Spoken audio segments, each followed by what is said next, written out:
Hey everybody, welcome back.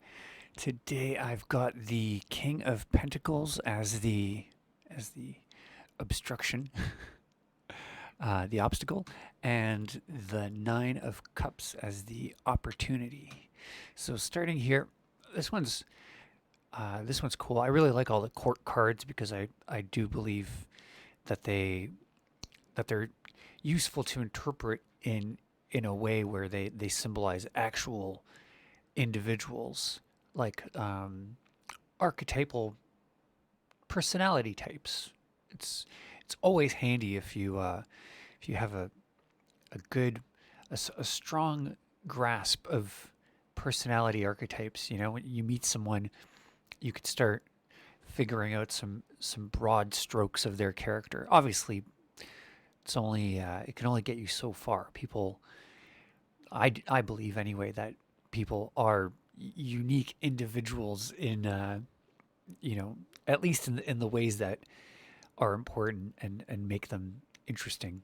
But it still helps to, for instance, be able to quickly determine whether a person is, you know, highly neurotic or not neurotic at all. Like that's gonna give you clues to their personality. But anyway, King of Pentacles. Um, in this situation, I think this is someone who is dealing with the loss of wealth, or maybe more likely someone dealing with the loss of status, and it's the kind of status that was provided for by wealth or achievement in career, finance, work, something along those lines. Um, and and you know, it's often the kind of person who can do really well in business, um, can be sometimes they could have a really hard time when things when things fall apart, when things don't really work out, or at least there's a stage of confronting losses that could be really, it just gets people to act in all sorts of crazy ways. It can make people really unpredictable. I like to think of this card as representing serotonin in a certain way. The the King of Pentacles in an optimistic sense could represent the kind of attitude, the kind of abundance mindset, like a high serotonin mindset, which has its downsides as well. Locust, for instance, are one of the best like biological metaphors for just being an asshole. Like locusts are just grasshoppers that if if you essentially if you give a grasshopper uh, a ton of food, as it keeps eating, every time it eats, it gets a little serotonin boost. And once its serotonin crosses a certain threshold, they, it's not even like they mutate because they're still grasshoppers. They change color, which is, you know, pretty significant change. But yeah, grasshoppers, when they experience too much success, essentially, they turn into locust, and then their behavior changes, right? They all of a sudden start, doing locusty things. Um, and so the King of Pentacles, even in the kind of upright situation, can suffer from similar kind of, yeah, like uncontrollable, like if you're just winning, you start behaving differently. I've always been very curious about, like,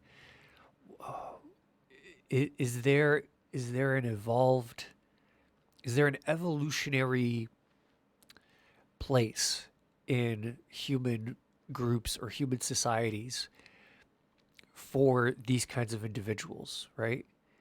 Because a part of me feels like it's a safe guess. It's safe to presume that if human beings getting high on their success and entering a new kind of modality where they're like, you know, self self glorifying bosses, right? If if that didn't have some positive functions, I feel like countless generations ago it would have been weeded out. Um, but then again, like groups of people, tribes, towns, cities, they also need they also need heroic, like crazy heroic figures, right? Particularly when times are tough. And one of the byproducts of being high as fuck on serotonin is, you become incredibly confident. Like, I'm sure, I don't know, Alexander the Great, any of these guys were just like, you probably could compare them physiologically, neurophysiologically, to an average human being. Like the hormones coursing through them must have been off the charts, or that's my theory anyway. Um, and that in large part, when people try to figure out how was it that this individual in history was able to achieve so much, like I really do think that at a certain point you get this weird snowballing effect. But again, here we got the King of Pentacles, who maybe was in that kind of position, and now is experiencing a downturn and is not dealing with it, is not dealing well with it. It's kind of like it's someone going through withdrawal, someone who is like addicted to a drug and now they can't get it. Um, and and some people are able to deal with that kind of withdrawal, fairly well. I definitely think that one of the characteristics of a truly great business person or entrepreneur or creator or inventor or whatever is the ability to really efficiently move past failures. Like a lot of the greatest business people failed countless times, and really the quality that sets them apart from average people isn't that they they had these successes. It's that they kept going after the failures, right? That they just every time they failed, they never stopped, they never gave up, they never reevaluated their dreams. Because sometimes you chase a really big thing and it doesn't work out, and then it seems like a really rational way of you know a really rational narrative to construct afterwards is, well, it's not surprising that I failed. I was chasing this crazy fucking dream, and then the next rational step is to kind of update what your goals are going to be and make them a little smaller, a little more accessible. But yeah, some of the really great people throughout history, they never downsize their goals, right? Um, and yeah, but I don't think this particular side of the King of Pentacles represents that. I think this represents an individual who is not dealing with that loss very well. And I think these kinds of people often adopt like they adopt the clothing and behavior of what was a natural byproduct of when they were successful. Now they're not successful and they're just clinging on to the appearance of that success. Um, that on its own, if you want to keep dressing out of your budget and eating out at lavish restaurants and whatever, that's kind of stupid because you won't be able to afford it very long. You're going to go broke. But it's not the worst part. The worst part is when there's a person in your life that is in this kind of stage, when you're dealing with this kind of archetype, the thing that's the thing that's often at the core of what's driving that behavior, that pursuing the appearance, is really they've had their confidence shaken, and they're doing all these things to try and make sure that they don't lose the position in society that they believe they had, the reputation, right? And sadly and kind of ironically, often often that's not at risk, you know? Often a lot of people that interact with them will still just fondly look on their achievements, will have total understanding of the fact that like things don't always work out, and their confidence or you know uh, yeah, their opinion of this person's reputation won't necessarily change. But yeah, but I think this represents the kind of archetype that is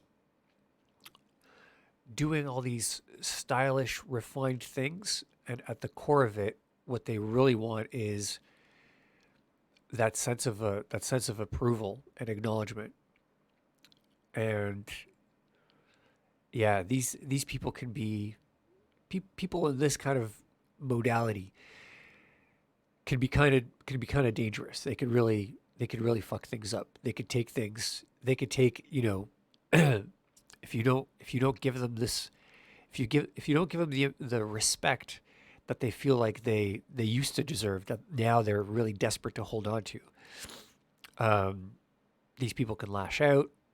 They can blame you for whatever their failure was that brought them down to this level that they don't feel comfortable at. Um, it could, we're talking about obstacles here. An opportunity here could be um, these kinds of people are also they're also pretty easy to manipulate, right?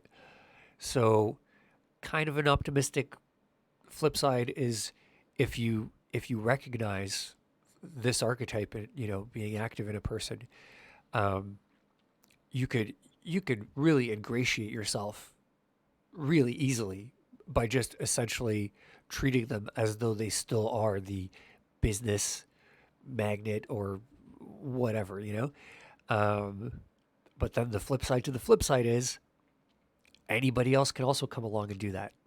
So these people are highly susceptible to manipulation. So it's if somebody else outdoes your ass kissy behavior, then this person will just, this King of Pentacles archetype will just flip to whoever is supplying them with the most of that kind of approval acknowledgement, right? But yeah, so a couple of things to think about here. And then for the opportunity, this is like classically, this is especially the Marseille, this is like a really good card. A lot of times people are like, oh yeah, this is all your dreams will come true. Everything you want is going to happen. It's all going to be great. Uh, am I that optimistic? Sort of, to an extent. Um, the the one caveat, am I saying that right? The one sort of condition that I have is you can have all the things, but it comes at a cost. And the cost is, in my opinion anyway, that you see how in the Marseille card on the left, the the plant leaves are kind of they're separating all the cups into little compartments. I feel like that's the potential downside. Cups they not only represent emotions and feelings and intuitions, but also relationships, and relationships founded on feelings, emotions, intuitions. I think this card kind of represents like you could have all the happiness in the world, but you'll have it alone. Like that's this state of the kind of the journey, the symbolic journey of a person's development emotionally, uh, socially, in their love life. So I think this could be a really good card for, you know, learning, not even learning, just getting to that point where you could really love yourself, feel good, feel self-satisfaction, be able to experience the kind of things you want to experience emotionally as a byproduct of your own will, you know, to be able to be perfectly ordered. And in this sense, I like the card on the right, the Waite card. The individual, he's kind of, it's an interesting posture to assume. Legs spread apart, kind of open in that sense, chest closed, arms crossed, and wearing white, symbolic of order and stability, you know. But also the kind of stability that could be binding and imprisoning. But yeah, I kind of see this as an individual who is like, they're comfortable, they got their thing figured out, and they're not their heart really isn't open to the world and to other people, you know. They're not it's not because they're afraid or uncomfortable. They're very confident, you know. They're just totally good on their own. And their whole emotional, spiritual, even life is this blue backdrop behind them, and it's held up by, you know, their memories and their narratives of all of the experiences that they've had. They've had a they have a lot of they have a lot that they could reflect on, that, you know, allows them to frame their life independent of others. So yeah, it's kind of good, it's kind of bad, right? Or bad. It's it's almost ironic in a sense that one of the highest points of the journey of cups, the accumulation of, you know, feeling, is it's at this point where it's like the only relationship is that with yourself, you know. It doesn't involve other people, or at least allows you to be disconnected from other people, which often is a really good, it's almost a really necessary precursor for having great relationships, like profoundly good, meaningful relationships. If you're, you know, I used to always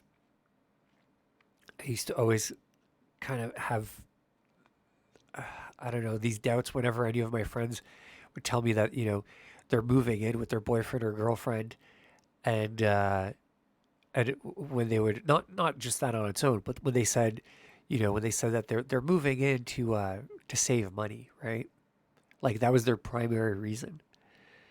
And I always kind of thought like, you know, if you're not financially independent, any kind of relationship you have with other people on some level will be influenced by that financial dependence, or like, even if you, you know, if you have money and you're with a friend who's broke and you know they're broke, like that's going to get in the way of just being able to do whatever you want. You're like, you're going to have to be like, hey, I feel like doing it. Can you afford to do this? Or like, you'll be hanging out. It's like, maybe you'll become concerned. Like, are you hungry? Have you eaten? You know, it's like,